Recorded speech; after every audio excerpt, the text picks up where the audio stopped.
These are our purebred Texas A&M quail, and this is a breeding trio. We are using these guys to incubate and raise up the Texas A&M quail. And then,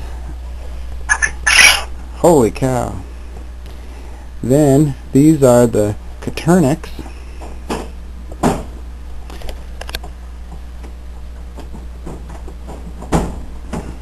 Open that up so you can see them a little better.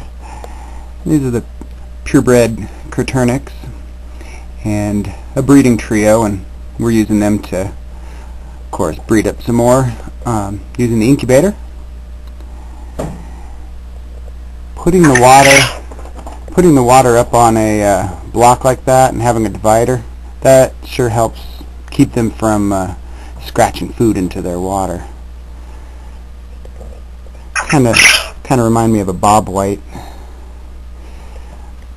Then up here we have A&M females and this somewhat noisy Coturnix male.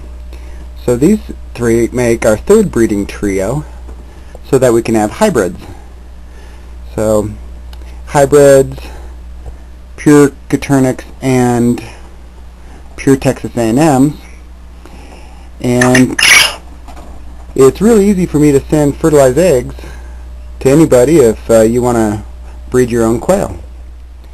These guys are about 6 weeks old, and so they should start laying eggs any time, starting our line of hybrid quails.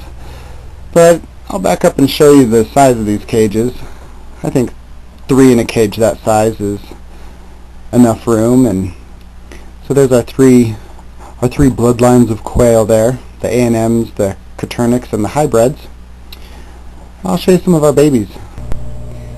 Before we look at the baby chicks, I was going to show you how neatly they scissor out of the eggs when they hatch. And then this is an actual egg.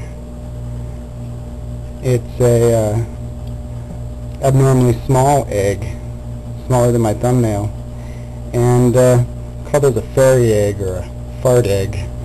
But I'd never seen a quail do that. I've seen chickens do that. Haven't had quail as long as chickens, but I guess they do that too. Alright, let's go look at the little baby chick. There's some of the little baby quail chicks we hatched out of our incubator. And the main thing is you really need small mesh. This mesh, I think you can see it better in the door here. There's about 1/4 of an inch, and I've covered the cage pretty much all around with that mesh.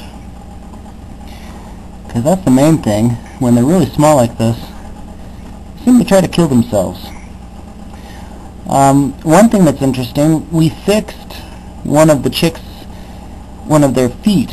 We did some baby quail orthopedics, and you just straighten him with a band-aid, and he's walking just fine now. We have some that are older. These guys over here are a little older, and this one has a similar foot problem, but it wasn't corrected. And so it's got these clubbed feet, and even worse would be spladle leg. But that can be corrected with band-aids. We didn't know about that when this chick was really small, and you have to do it right away. But these guys are about 3 weeks old, and those other babies are about 3 days. And then you saw the adults, and so there you go. That's what's going on with our quail breeding adventure.